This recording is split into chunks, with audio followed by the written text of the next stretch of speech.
The question echoes across decades of history, whispered in veteran reunions, buried in field diaries, and carved into the silence of war memorials. What made fighting Germans so hard for American soldiers in World War II? To answer it, one must step inside the war as it was lived, not in headlines or textbooks, but in the mud, cold, and terror, where men learned the measure of their enemy. It begins in the winter of 1944, in a forest that seemed to breathe frost, the Ardennes, a land of tall, brooding pines that towered like the pillars of a cathedral abandoned to the elements. Snow drifted through the branches in thin, whispering veils. The cold sank into the bones like an invading force of its own, patient and merciless. Here, in this cathedral of ice, the American line stretched thin and tired, unaware that it stood on the brink of one of the fiercest tests it would ever face. Private Samuel Kerr, 21, Iowa farm boy, steady hands, quiet eyes, trudged through the drifts with his rifle slung low, his breath trailing behind him as pale steam. He had come to Europe believing he understood hardship. He did not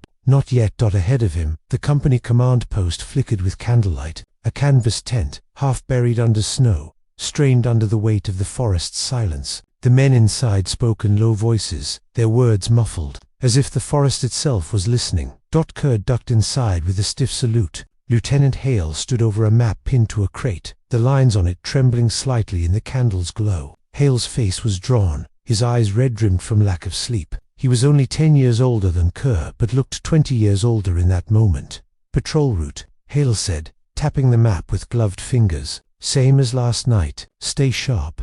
The lieutenant's knuckles brushed the edge of the map, and the paper shifted, almost flinching as if it feared what was written upon it. Kerr nodded, though inside him a knot of unease tightened. The Germans had been too quiet, days without movement, without probing attacks, without even the distant cough of artillery. War rarely offered silence without reason, and the Ardennes was full of reasons to distrust silence. Outside, the forest waited. The patrol set out in single file, boots crunching softly in the snow. Every sound seemed amplified in the cold. The creak of leather straps, the rustle of branches shedding powdered ice, the faint metallic tick of a rifle bolt settling. Kerr scanned the trees, their trunks rising like black ribs around him. Moonlight caught on frost, turning the snow into a pale ocean of frozen waves. Half a mile into the woods, the point man halted, raising a fist. The line froze. Kerr's pulse quickened. He felt the forest watching them. Then he saw its faint impressions in the snow. Ahead, boot prints, crisp, fresh. German. Kerr knelt beside one print, brushing the edge lightly with numb fingers. It had been made not long ago, hours at most. He felt the weight of the moment pressing into his chest. The patrol leader, Sergeant Rowan, moved beside him, his whisper sharp as a snapped twig. "They're close, close," a word that could mean ambush, firefight, or death. The men fanned out, rifles raised, eyes darting between trees. Every shadow seemed to thick, every branch to still. Kerr's breath hitched as he caught a faint glint, metal disappearing behind a trunk 30 yards ahead. Then the night erupted. A burst of automatic fire shattered the silence, muzzle flashes strobing through the trees. The German opening volley was precise, disciplined, and devastating. Snow erupted around the Americans as bullets tore into the ground. Someone behind Kerr screamed. Another shouted for cover. Kerr dove behind a fallen log, snow exploding into his face. His heartbeat thundered in his ears, drowning out all else. He raised his rifle, scanning for movement, the cold wood biting into his palms. He glimpsed a shape, a German paratrooper, camouflaged coat blending with the bark of the pines, firing in controlled bursts. This was no inexperienced conscript. The enemy here fought with the lethal efficiency of a machine tuned by years of war. Kerr fired. The rifle kicked hard against his shoulder. The German ducked back, unhit. Another burst raked the log, showering Kerr with splinters. The patrol was pinned. Rowan shouted orders, his voice barely cutting through the chaos. The Americans fired back, but their rounds vanished into the forest, swallowed by distance and darkness. The Germans moved with a predator's grace, swiftly, silently, shifting positions before the Americans could fix on their location.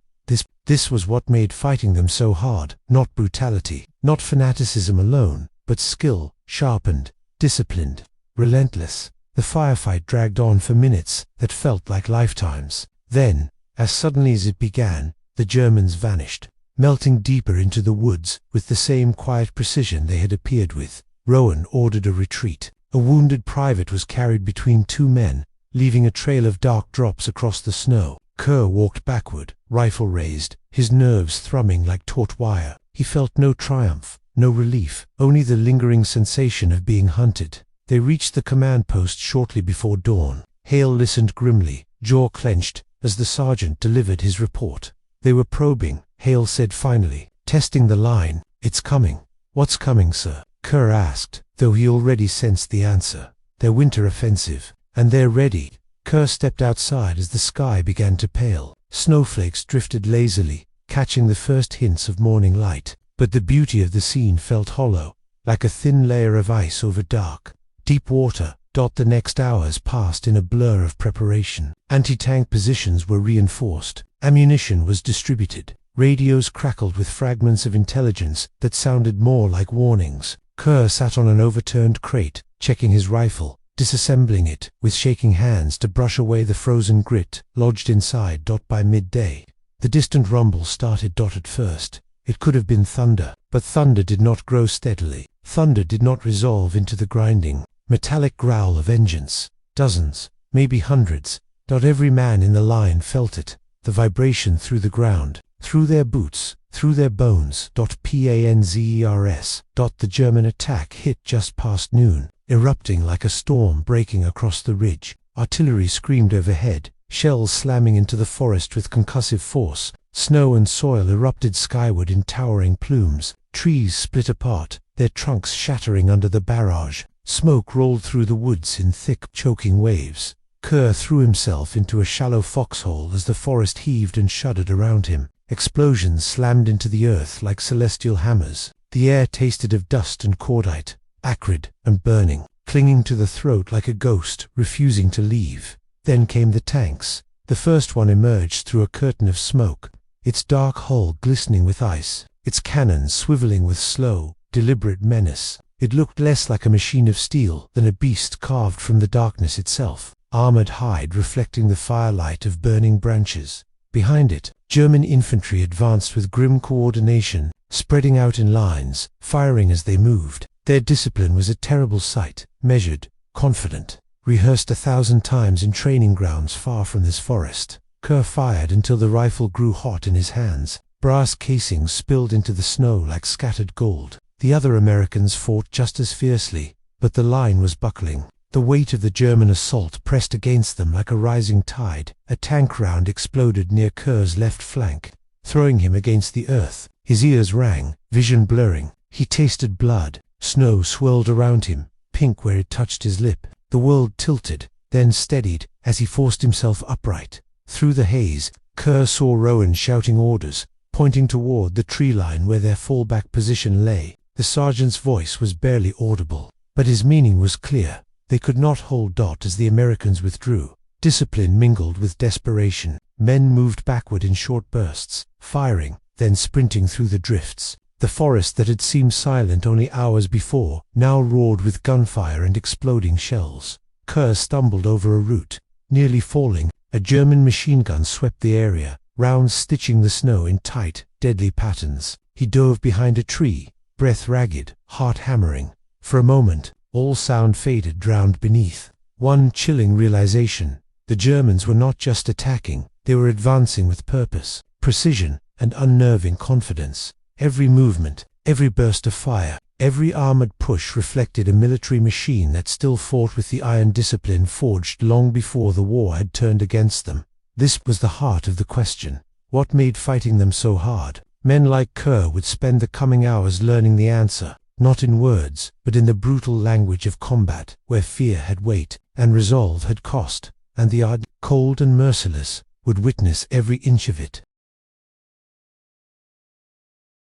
Snow swallowed sound in strange ways. It muffled some noises, footsteps, distant engines, yet carried others with eerie clarity. As the American line withdrew deeper into the Ardennes, Private Samuel Kerr began to understand this cruel trick of the winter forest. Every breath felt loud, every heartbeat seemed to echo between the trees, and every German shout, whistle, or burst of gunfire sliced through the cold like a warning.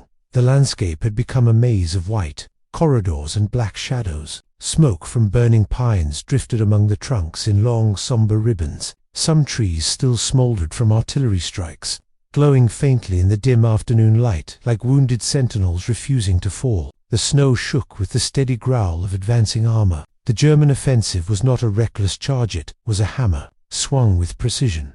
Kerr kept low as he followed Sergeant Rowan's retreating line. Boots slipped on ice hidden beneath the snow. Men gasped, not from exertion, but from cold that gnawed at their lungs. Occasionally, an American would glance back and catch a glimpse of gray-coated soldiers, moving with ruthless discipline through the shattered timber. The Germans advanced methodically, rifles held steady, bayonets fixed, voices calm. A sudden clang behind Kerr made him spin. A shell had struck a tree trunk inches from a corporal's head, embedding itself without exploding. The corporal stared at it in disbelief. Then he ran. "Keep moving," Rowan shouted. His voice was raw, scraped thin by smoke and fear. 200 yards to the fallback line. The fallback line. It sounded sturdy, reassuring, yet all it consisted of were shallow foxholes dug in frozen ground, thin strands of barbed wire, and the weary determination of men pushed to their limits. By the time they reached it, the forest ahead was rumbling with the approach of enemy armor. Kerr threw himself into a foxhole beside a private named Lewis,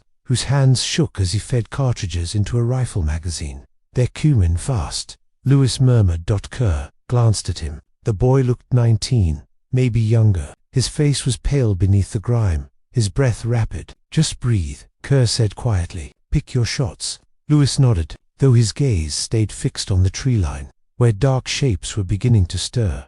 Moments later the tanks emerged. The first Panzer broke through the smoke with an almost deliberate slowness, as if savoring the moment. Its tracks chewed through the snow with steady finality. The white frost clung to its armor in jagged patterns, making it look like some metal beast dredged up from an icy abyss. Behind it came to more, their cannons searching the forest like predatory eyes. German infantry followed in spread formation, rifles raised, boots sinking into the snow without hesitation. Their movements were practiced, efficient. They advanced in overlapping waves, one team firing while another shifted position. Even their silhouettes seemed sharper, more purposeful, as if carved from the discipline that had forged them.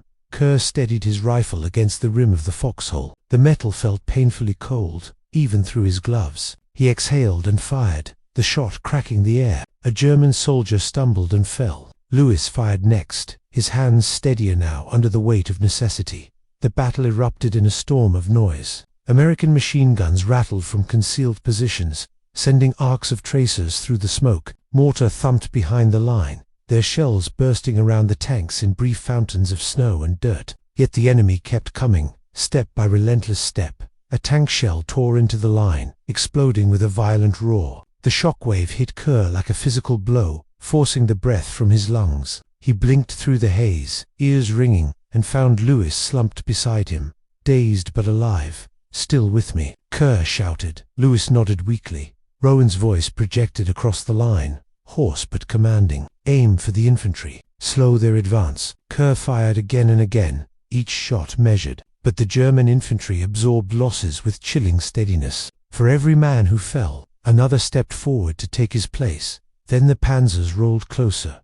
The ground trembled beneath their treads. Snow sprayed up from the tanks' tracks like white fire. Their cannons barked, sending shells screaming over the American positions. One shell obliterated a foxhole to Kerr's left, filling the air with a spray of dirt, snow, and something darker. The survivors scrambled back, smoke staining their uniforms. Kerr's pulse hammered in his ears. He could smell burning pine and the metallic temps of fear. The forest, once serene in its winter stillness, now felt like a vast creature inhaling smoke and exhaling chaos. Rowan sprinted along the line, shouting orders. "Bazooka teams, bring those tanks down." Two-man teams rushed forward, carrying the long launchers like fragile lifelines. Each step seemed weighted with the knowledge that the tanks could end them before they fired a single round. Kerr watched as one team took position behind a boulder. The loader slid a rocket into the tube with trembling hands. "Fire!" the gunner shouted. The rocket streaked through the air, trailing smoke. It slammed into the leading Panzer's side, erupting in a plume of flame. The tank shuddered, tracks grinding to a halt. For a moment, the crew inside hesitated. Then a hatch flew open and smoke poured out. The men inside began to climb out. A burst of German machine gun fire cut them down. The enemy did not pause. Another tank rumbled forward to take the crippled one's place. Kerr felt a chill deeper than the winter cold. The German advance wasn't just strong, it was unyielding, almost mechanical in its precision. They fought like men who believed the forest belonged to them, and that nothing the Americans did could change that. The line held for 15 agonizing minutes, then 20, then 30, but the Germans pressed every inch, tightening the noose. Rowan knew they could not stay. "Fall back," he shouted. "Next line." The words struck Kerr like a blow. Another retreat, another step deeper into the forest that seemed determined to swallow them whole. But there was no choice. Staying meant dying. Kerr pulled Lewis to his feet. Together they ran, weaving between shattered trees and craters. Behind them, shells tore the earth apart in violent bursts. The forest groaned beneath the assault, branches raining down like fragments of broken sky. They broke through the trees into a small clearing, where fresh defensive positions had been dug hours earlier. A handful of exhausted Americans waited there, faces pale and hollow-eyed. They looked like men who had seen the storm coming and feared it was only gaining strength. Kerr and Lewis dropped into a trench as the German advance roared behind them. A corporal nearby muttered, "They're fighting like it's 1940 again." Kerr understood the meaning. The Germans were fighting with the old ferocity, the same mastery of rapid assault that had crushed nations in weeks. Even with their dwindling resources, their discipline remained unbroken. Minutes later, the enemy hit the new line. Gunfire shredded the air. Mortar rounds thudded into the snow, sending up icy fountains. Kerr fired until his shoulder ached. Men shouted for ammunition. Medics scrambled through the chaos, dragging the wounded to cover. The trench filled with smoke and fear and the sharp, metallic taste of adrenaline. Lewis fired beside him, face streaked with soot. "Why won't they break?" he shouted over the noise. Kerr didn't answer. He didn't know how. The Germans fought with a unity that made them feel less like individual soldiers and more like limbs of a single will. They adapted quickly, used cover flawlessly, and maintained fire discipline even under relentless American counterattacks. For every moment the Americans thought they had slowed them, the Germans found another angle, another push, another surge. Hours blurred, snow darkened with soot and blood. The forest floor trembled with each tank's advance. Kerr's world shrank to the space of a few feet. His rifle, the trench wall, the smoke curling overhead in slow, ghostly patterns. By late afternoon, the temperature dropped sharply. Frost formed along the edges of rifles and helmets. Breath turned instantly into white vapor. Yet the Germans continued their advance as if the cold were an ally, not an enemy. For them, winter warfare was not unfamiliar, was their element. As darkness crept across the forest, Rowan crouched beside Kerr. His face was drawn, smeared with grime. "Command reports heavy attacks across the whole sector. We're not the only ones getting hit." Kerr swallowed hard. The scope of it settled on him like a weight. "This isn't a local assault," Rowan said. "This is their last gamble, and they're throwing everything they have at us."